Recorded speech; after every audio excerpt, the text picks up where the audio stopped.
Buenas tardes, soy Ana Quiroga y vengo a presentarles mi ponencia Cuerpo y Resistencia, una aproximación al personaje de Arantxa en la serie Patria.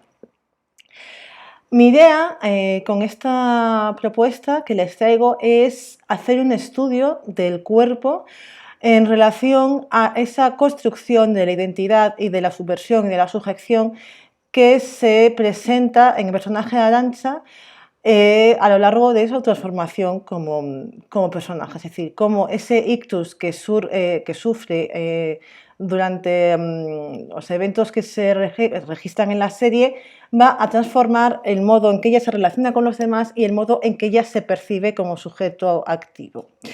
En ese sentido, partimos, ¿no?, de la premisa de ese cuerpo como frontera, es decir, cómo el cuerpo de Arantxa nos habla no solamente del caso particular de ella, sino de esa sociedad vasca, de las mujeres vascas y su respuesta en general al conflicto.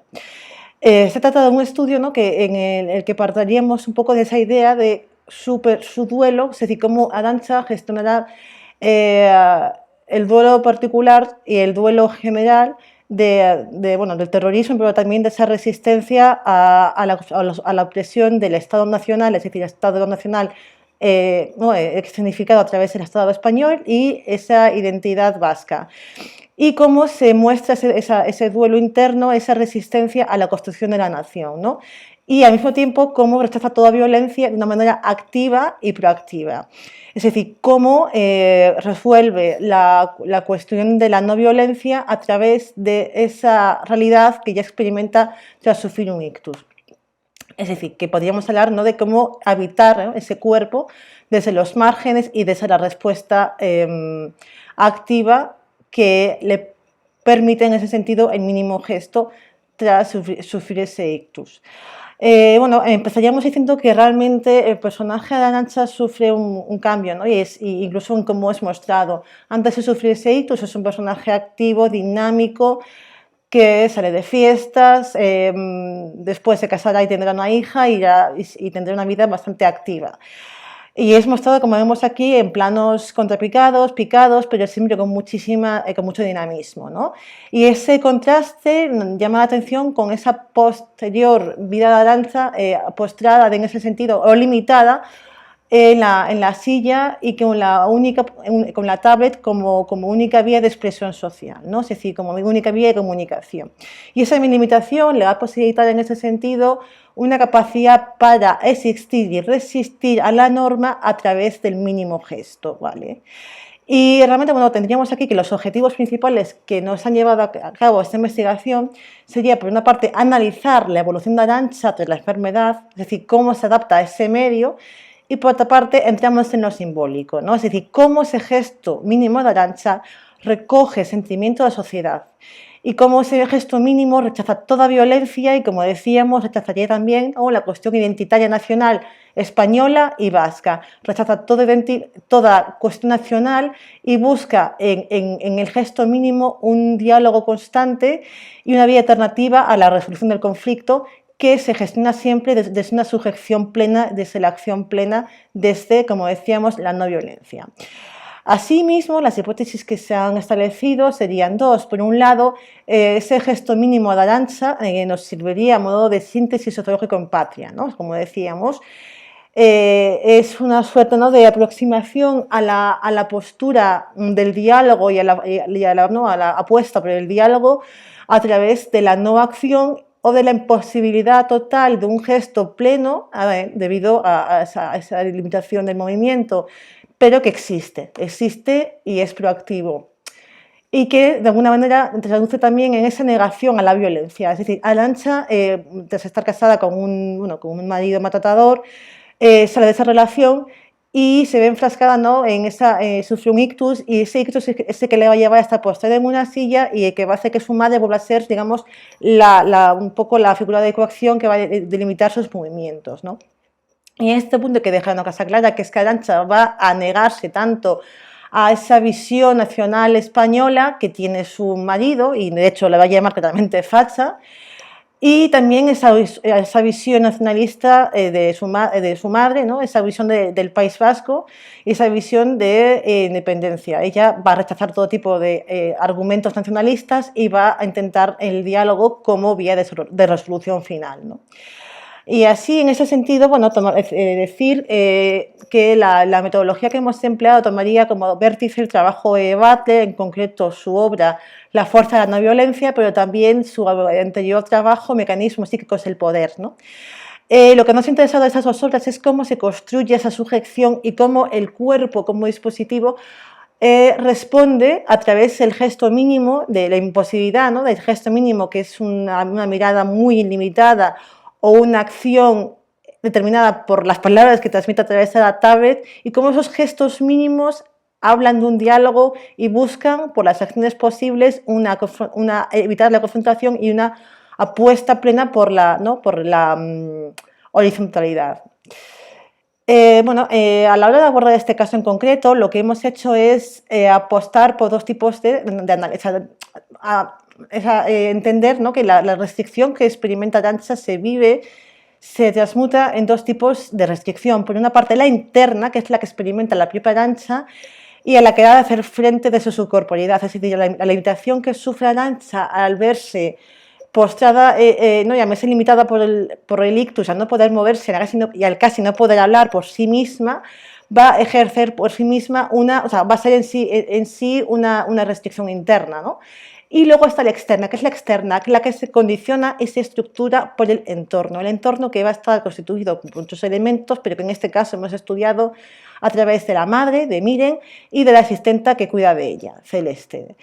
Bien, en este caso la resistencia interna, como decíamos, se da, ¿no?, en ese nuevo cuerpo que tiene que habitar Arantxa.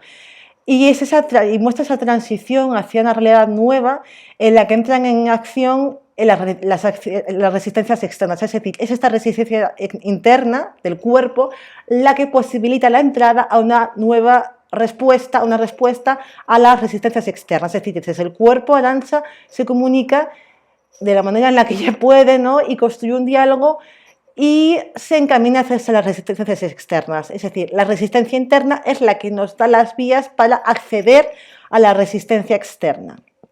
Como decíamos, el ejemplo de la resistencia interna, ¿no?, es esta limitación de acción y que se ve reflejada en esa dependencia constante de Arantxa por los demás, con los demás. En la resistencia externa vendríamos, ¿no?, la imposibilidad de verse por sí misma, y habría de entender cómo los personajes de Celeste y de Miren constituyen una respuesta, ¿no?, en sí misma. Miren es su madre y es la que va a intentar ayudarla, y Celeste también es la asistenta. Y vamos a ver cómo, mientras que Miren va a ejercer de alguna manera una fuerte de control y bastante severa, Celeste va a apostar siempre por un diálogo horizontal.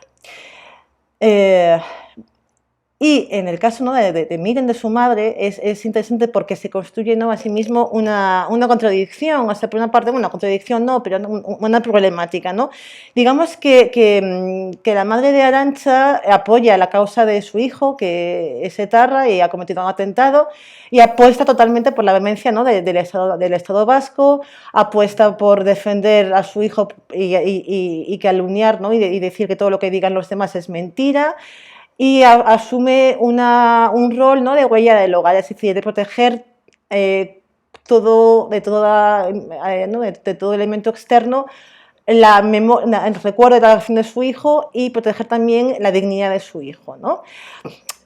Y en esta línea, ¿no?, de ese interés y ese fervor que siente hacia la causa vasca a través de su hijo, la va a reflejar en esa coacción que establece con su hija Arantxa, ¿no? Y en ese sentido va a ser notablemente coactiva, va a hacer que visite la iglesia, va a hacer que no se pueda relacionar Arantxa con Vittori, va a establecer una diversidad bastante notable de medidas para limitar la acción de su hija e imposibilitar ese diálogo externo.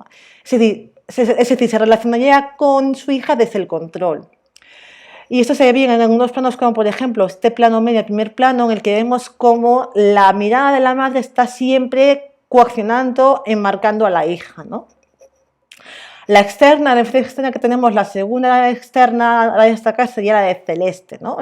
Celeste sí que escucha activamente desde la empatía ¿no? a Arantxa y a buscar una comunicación horizontal. ¿Y cómo vemos esa comunicación horizontal reflejada en la serie?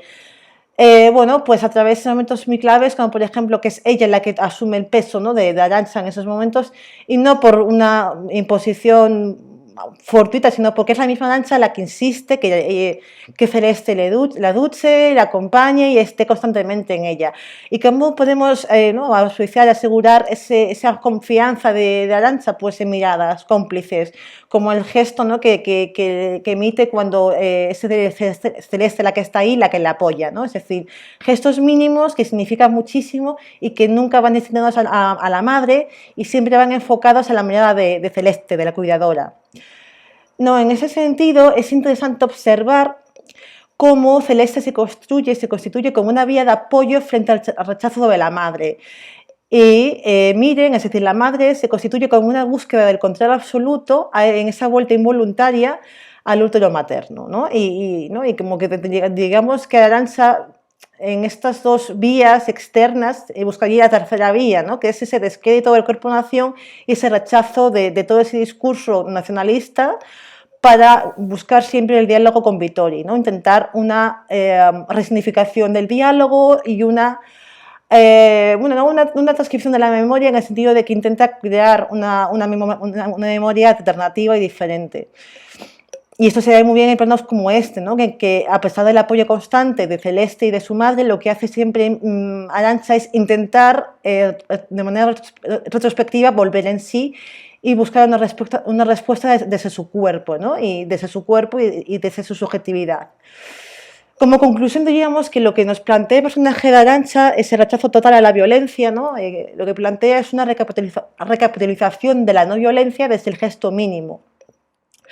Y lo que nos plantea es la posibilidad de resistir y subsistir y digamos, una mirada proactiva, ¿no? A esa imposición de la nación patriarcal y nacional y estatal que se constituye en ese gesto mínimo. Es decir, Arantxa va a rechazar, como decíamos, tanto la cuestión de la lucha de ETA, tanto la cuestión del Estado español, y lo que va a buscar es el diálogo constante desde un empoderamiento muy interesante, que es el diálogo para lograr contactar con Vittori, que su hermano se pida perdón a Vittori por lo que ha hecho y reconducir así ese dolor en una vía activa. Bueno, esto ha sido mi ponencia, espero que les haya resultado interesante y que hayan aprendido en la medida de lo posible. Gracias.